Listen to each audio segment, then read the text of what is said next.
Good evening, everybody. Welcome to this Around the Ropes YouTube exclusive. Now, you guys know October 7th is going to be a big day in the Albany area as Dynasty makes their return.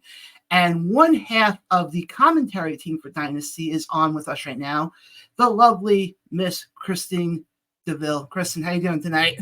I'm doing great. How are you? I'm doing really good. I'm glad we were able to get you on for this. Yeah, I'm glad to be here. But before we get into what's happening October 7th in Albany, let's get into what got you into wrestling. Was there a match, a moment that you can remember?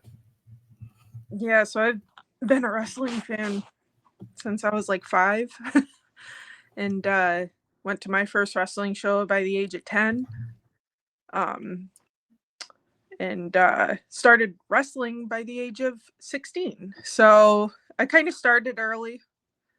I wrestled probably for a good 7 years and then took a very long break and started back up right before the pandemic. So I guess to answer your question, yeah, I had always been a fan my whole life, and I wanted to do more with it. I wanted to be more than just a fan. So Well, was there though like a match that you remember watching going, okay, this is what I want, this is why I want to get into this crazy sport? Or is it just, just being a wrestling fan your entire life? no, anything with Stone Cold. that would and Trish really made me want to like be a female wrestler, because at the time she was actually doing it and not many women were. And Lita, all those girls, Attitude Era originals, the ones that were actually wrestling, that yeah. Yeah, no, I get what you're saying. Yeah, they definitely got me into it. Now, where did you get your training then? So I started with World of Hurt. It's a company in upstate New York that started out in Schenectady. Now they still run, but they like run in Vermont, I think now. Yeah. But World of Hurt, where I started, and where I made my return to the ring as well, like return match all those years later. So they've been a pretty big staple for, my time in wrestling. I remember I was like, my aunt and uncle would take me to wrestling shows and I'd be in the first few rows, like I think I was like in the third row. And back then they did dark matches. I don't think they do them anymore too much. It depends. Okay.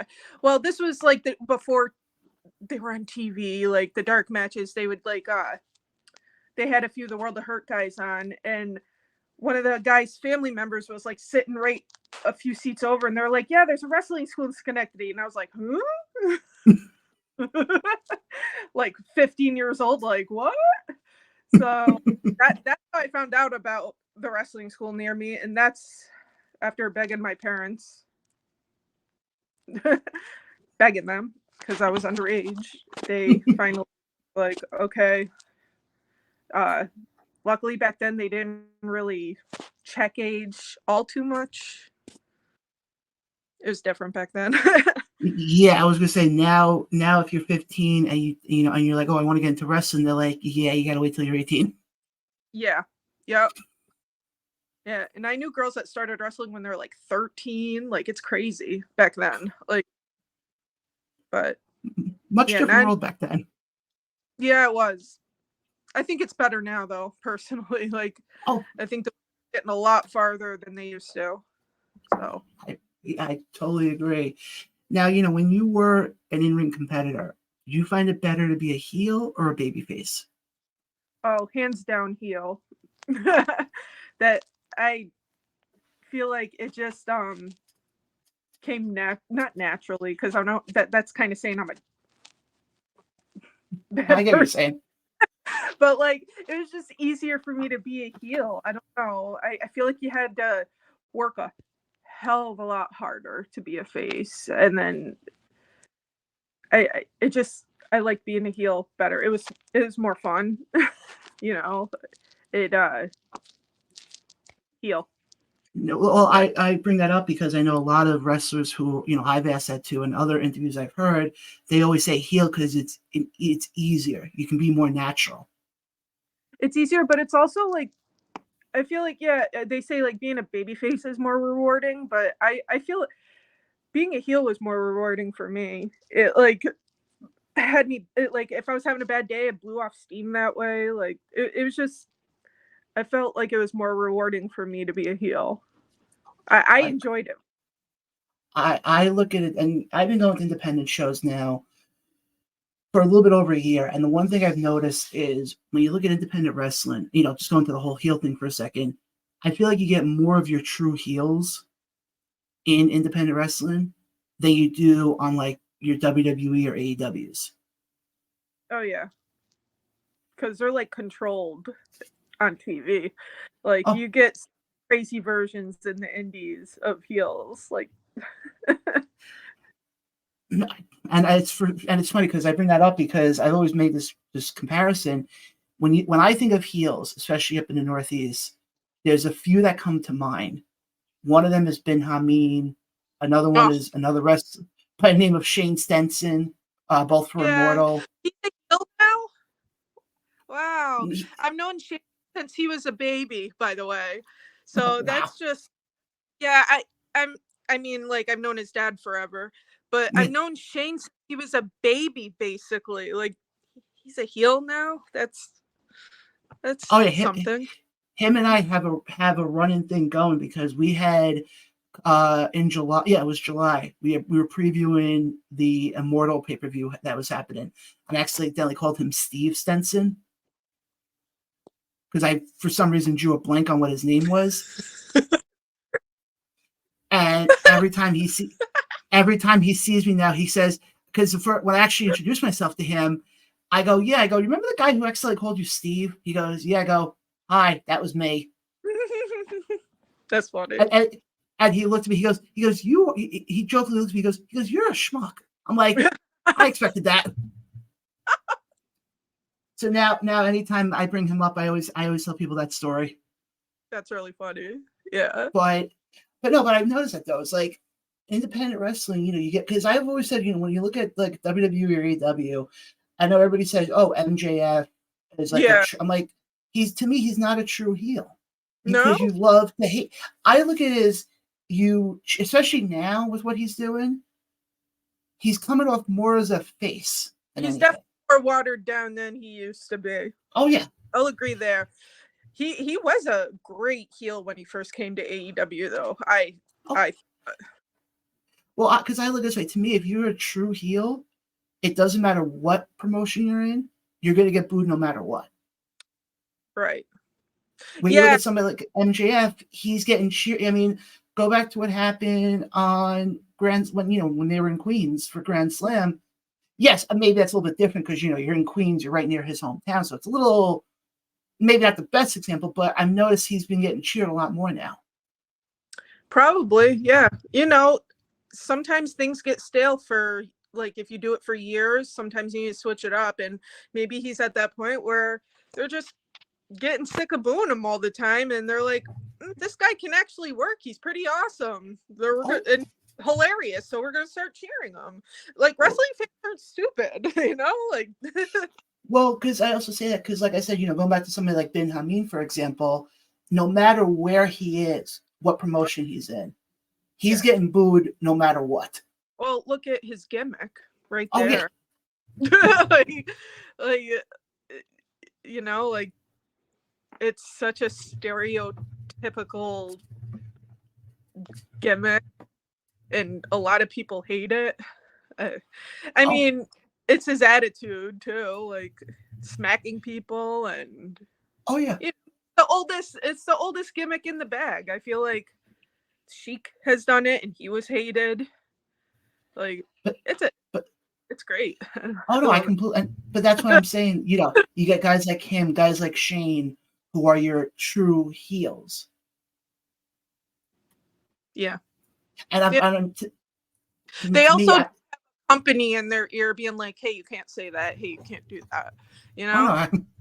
Well, I also look at it as, what I was saying before about, with somebody like MGF, I kind of put that more on NWO, because when NWO came around, it was cool to be the bad guy. Yeah. So that's kind of where I put MJF now. I put MJF more in like the cool heel than being a true heel. Yeah, like, yeah, no, I know what you mean. But, obviously, when we get back into, what we're talking about here tonight, I mean, we can go on a whole thing about heels and everything, but we'll be here for hours. Right, but, we would. So you ended up leaving then, wrestling for a bit, correct? 2008, I stopped wrestling. Was it because of injury? You want to talk about that? If not, I can move on. Yeah, it was an injury. It was an injury. I threw out my back pretty bad. Oof. For a suplex. Actually, it was at Chip Stetson's school. That's where I was training at the time. And I took some weird suplex from a guy, and I must have landed wrong or something. I could not get up. My leg went numb. It was bad. So, and after that, like a few string of bad luck things happened, and I had been wrestling for like almost 8 years at that point. I was like, I'm done for now. I'm gonna take a break. And the break lasted, I thought I was done. Like after that, like I ended up going back to school. I moved away. Like I thought I was done. But it's pro wrestling. Most of us come back. I've always heard the comment of you think you're leaving wrestling, but wrestling always pulls you back in at some point. Yeah, it's hard to leave. It's hard to fully leave. Like I've seen so many people say they're gonna quit and they come back, and I'm just one of them. Like I've done it before. Like it's something that I'll probably always come back to because I've been a fan my whole life, and I love it. So,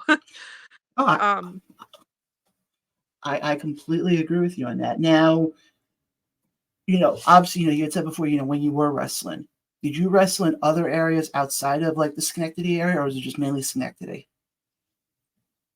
No, I wrestled outside Schenectady. I did a lot of New Jersey shows, Boston. I did a lot of like all women's shows at the time. There was all women's shows we did in Boston, Connecticut, Rhode Island, the whole New England area, in New Jersey, and Western New York a lot of the time. I even got to not wrestle, but I managed in Canada, so that was cool. Oh, wow. Yeah. And well, the reason why I asked that is, wrestling in all these different areas. Did you notice a difference in the crowd at all? What I've found is like New Jersey has a crazy crowd, a crazy wrestling crowd. Like they have some hardcore fans down there. And also like middle of nowhere areas as well. Like World of Hurt runs in like a middle of nowhere area, but their fans are crazy. They're like so hardcore. So yeah, there are differences, and usually like the big cities, you gotta promote more because you just don't know where the wrestling fans are there. When you mentioned, with Jersey, a lot of the shows I go to are in New Jersey. Basically, I go to a lot of shows at the Mecca. I say, Ridgefield Park, the Mecca is what they call it now.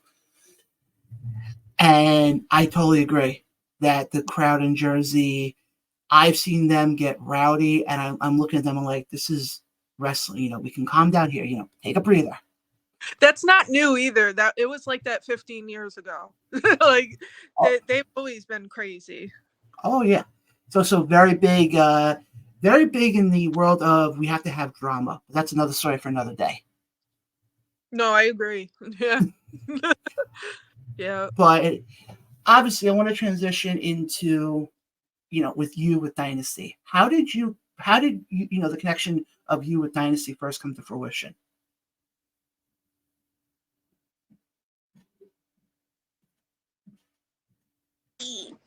You there? I'm moving around. Yeah, I'm still here. Can you hear me? Okay. Yeah, I moved around because I thought maybe it was where I was. I don't know. It's fine.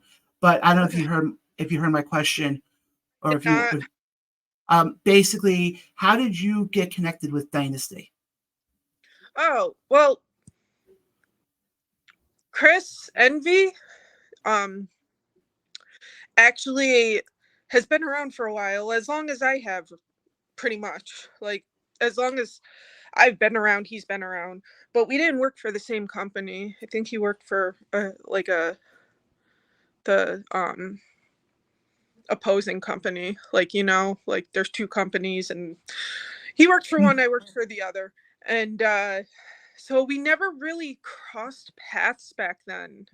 Like, I didn't really know him until I came back, honestly. But I've heard of him, he's heard of me, and he heard that I got into commentating, and he was like, heck yeah. He asked me, and I was like, yeah, local shows. And I've heard of Dynasty before. I've heard good things, so I was totally on board for that.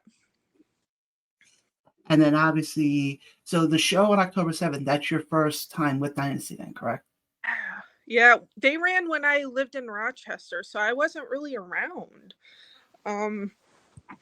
So yeah, this will be my first Dynasty show. I'm excited. I know all the Now, people that work there, like, but I've never been on one. that's actually, it's funny because when I first heard about it, I heard some of the names who are going to be on the show, because I'm coming all the way from Long Island. So for me, it's much different when, like, all of a sudden I started hearing guys' names like Joey Conway and Vinny Pacifico. Yeah, he's really pulling out the good ones. and I was looking at some of the names. I'm like, once he said, it's going to be Conway versus Pacifico in one of the first round matches, I'm like, oh, I've seen both of them wrestled out in Jersey. Yep. He knows his But, stuff. He pays attention. I totally agree on that. But I mean, looking at this card overall, obviously, you have the tournament happening. You also have a women's match between Adina Steele and Kiara James, I think is the other individual's name. Now, the one thing I've noticed, and obviously, you've been in the industry, so you can tell me if I'm off on this. I feel like women's wrestling doesn't get as much of a pull now. Or I don't really think it really has much. And when I saw that, they did have a women's match, I was like, okay, I'm glad they're actually having women on the card. Yeah, some people don't, right? Oh yeah. It's been like that forever. Like it's been one. When I wrestled, it was one match, if that, on the card, unless it was an all women's show. And you know how expensive those are. Oh, I can imagine. Yeah. The women that are really good, they're not cheap. So, no, they're not. and you don't want crap on your show, so like you pay for the best. And but there are, and there's not like I'm not saying like they're bad. I'm saying like they're few and far in between when it comes to the women. Like, like opposed to how many men there are in wrestling. Mm-hmm. It's been like that forever. Like, I feel like it got a tad better at one point, but like still it's I mean, from the way I look at it, I feel like women's wrestling, once they had that women's evolution with WWE, was kind of, and believe me, I hate to say it because I'm a huge fan of women's wrestling, but I feel like that's where it kind of had its peak. That was the peak, yeah. That's what made me get back into wrestling, that whole thing. Like, it made you have hope for women's wrestling, and then like it just dropped off the face of the planet. I don't know what happened, but and especially going to WWE, I feel like once they did the triple threat match at WrestleMania 35 with Becky, Charlotte, and Ronda, it was like okay, well, we did that. Okay, we can stop this whole women's evolution. They pretty much gave up after that. There was no all-women show after that. Yeah. Well, Yeah. I know it's been rumored that they want to do another one. Yeah, that's been a rumor forever, though, hasn't it? I think it's been a rumor since Evolution, the pay-per-view ended. Yeah. But no, and no, I was gonna say that the one thing I like with Dynasty is not only do you have the women on the card, but you also have a major presence of women, obviously on commentary with yourself, and a few other spots as well. Yeah. Which I find very interesting, and in a good way.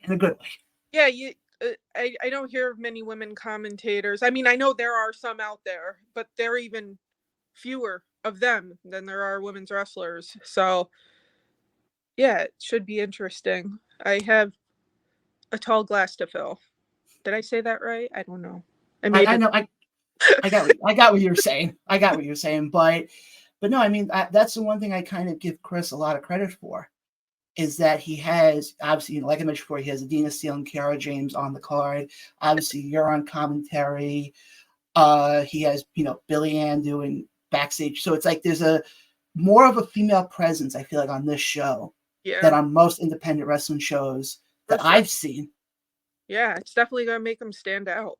And it already is, yeah. I totally agree. But now I know the other match that they have. So like I said, they have the tournament. I know Chris said he's not announcing the 8th person until the day of the show. Yeah. So who knows who that's going to be?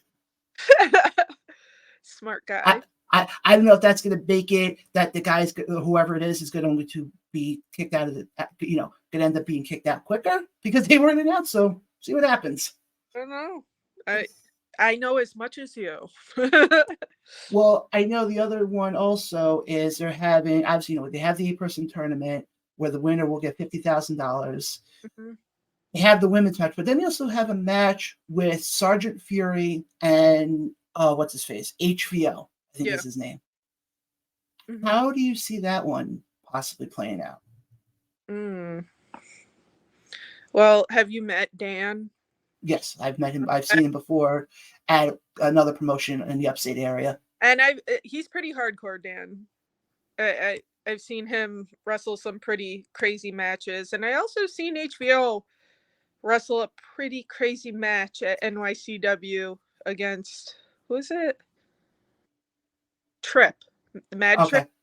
Oh my God. That was nuts. So yeah, this is going to be crazy. Like, no doubt in my mind, they're gonna wallop each other. And then as far as the 8-person tournament, I know like I said, I know we only know 7 of them right now. I know one of them had to get switched out, and it ended up being Brother Jonas who took over his spot. Yeah. Obviously, it's a very loaded card. It's a very loaded tournament with who's in it. Right. Looking at it now, who could you see possibly winning the whole thing? Oh my God. I can't pick a favorite. I'm commentary. I can't pick a favorite.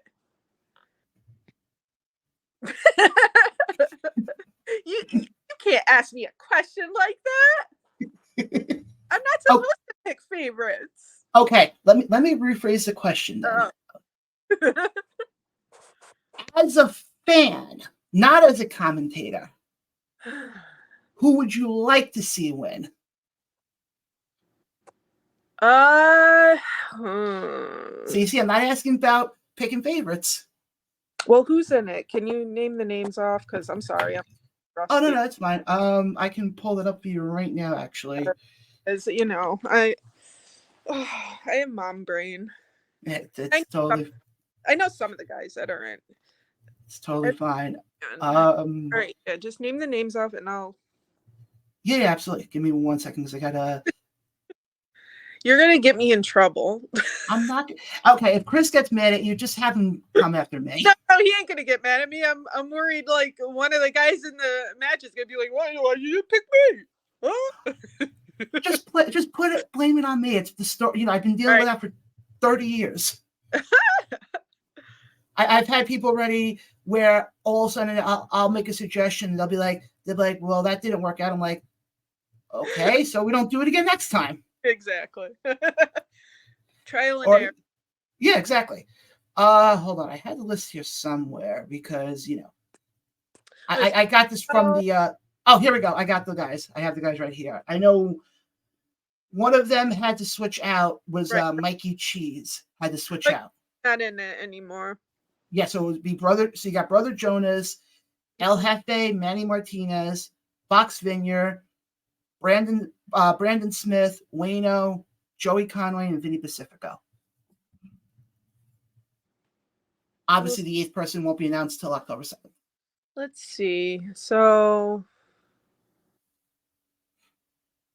Conway's on the poster, right? So like Yeah. there must be a lot of hope in him to put him on the main poster, right? But hometown hero Fox, Oh, you mean the guy who can talk and talk and talk? Yeah, maybe he'd talk his opponents to death. Who knows? You just never. Yeah.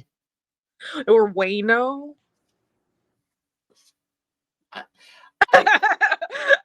I'm gonna go with Conway. Yeah, I've seen Conway before, and knowing what he can do, Yeah, and how he can turn that's the. like the most sensible. I mean, like, I'm totally gonna get in trouble now. Again, if anybody gets mad at you, send them my way. Okay. Just send them my way. Again, hopefully, I can get everything situated and I'll be up there for the show. So, if any of the wrestlers get mad at you, just tell them, look, You. just be like, look for the guy with the big head. That's who you should talk to. I got a big head too. It's okay. Oh no, believe me, I remember one time I was buying a hat from somebody and I said to him, I'm like, okay, got a quick question for you before I buy it. They go, okay, what's up? I'm like, does it fit people who have a big noggin? And he goes, John, he goes, I have a big head too. He goes, you'll be fine. I'm like, yeah, I've heard that one before. But also, want to make a mention, who you're going to be on commentary with for the show. Johnny Patches. Johnny Patches. Is this the first? I'm figuring this isn't the first time you guys have worked together, right? No, he's my buddy. He's my partner in crime. So we're going to be great together. We commentate at TIW in Massachusetts together already. And I've been working for him for a long time. Since I came back, he took a chance on me at NYCW. So always gotten along great, and we've always been friends. So, and he knew I was getting into commentating, so he asked me to come to Massachusetts to commentate with him because the previous commentator was moving to another position. And I was like, yeah, why not? It's only an hour away. Yeah, I would look. Doing shows close because got a kid and I'm trying not to be away from him too much. Oh, I get it. Trust me. Believe me, I would love to be able to drive for an hour to a show. Most of the shows I'm traveling to, on average, take me about an hour and a half to 2 hours. Yeah, I used to do 3-hour drives just to be on a show. That's just not it anymore. Well, you got to realize, for me, I'm coming all the way out from Suffolk County, so I'm coming all the way out from far in Long Island. No, so yeah. And 90% of the shows I go to are in Jersey. So right there and then, it's at least an hour, and that's no traffic. Oh, wow. Yeah. And there's traffic between. Oh, yeah. And then especially if I come to a show in upstate, I've already done it where it's taken me, I think the farthest I've traveled for a show, probably about 5.5 hours for a show. Really? Yeah, that's a far. I mean, I've done it too. It's exhausting. All I know is I'm happy I have good music being played. I'm good. Yeah. And I can also make pit stops here and there. Oh, yeah, you gotta. Crush those legs. Well, trust me, believe me, there was one show I was actually, and like I mentioned before, my co-host is Ryan Peterson, who we were coming home from a show in upstate New York back in August, actually. And just tell you how bad it was weather-wise, it was a monsoon basically coming down from us, from Utica, down to Long Island. Oh. What made it tough that night was we're on one of the bridges. I think it was, yeah, we're on one of the bridges, and I'm driving and I can't see in front of me to save my life. Oh yeah, no, that's scary. And all of a sudden, it's downpouring rain and it's windy. Yeah, no. I had to pull over at one point, to the point that Ryan and I had to play Chinese firemen at one point. Get out of the car and yeah. It was that bad, to the point I left that show. God, I left that show 11. We left that area about 11 o'clock at night. I don't think I got back to Long Island till about 5 a.m. Wow. It was not fun, trust me. But honestly, would I do it again? In a heartbeat. Yeah, we do a lot of stupid things. I'm that great. I'm that. And the funny part is, a lot of the shows that I go to, I'm not going because I'm a part of the show. I'm just going because I'm a fan of this stuff. Yeah, and you like watching it, and yeah. And especially, I look at a lot of the promoters beforehand. I go, if you need any help, let me know. And I said it to Chris also. I'm like, if you need any help, let me know. And Chris is like, oh, no, we're good. I'm like, okay, so I'll show up then at like 6:30 when doors open.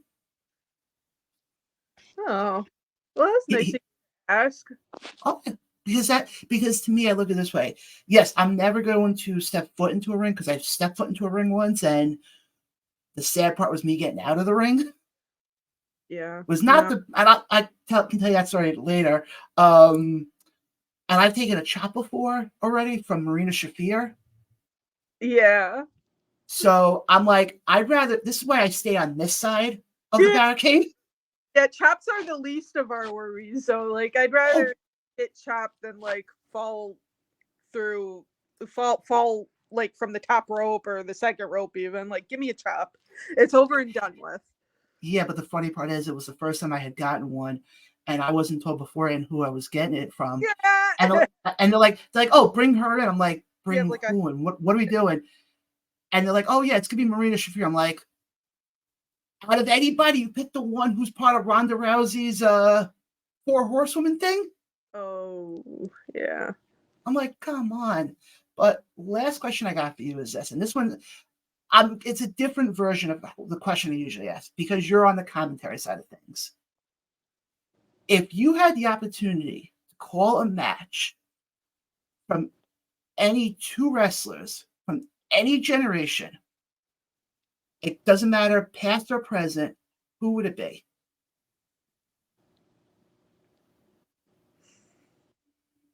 Oh my God, there are so many.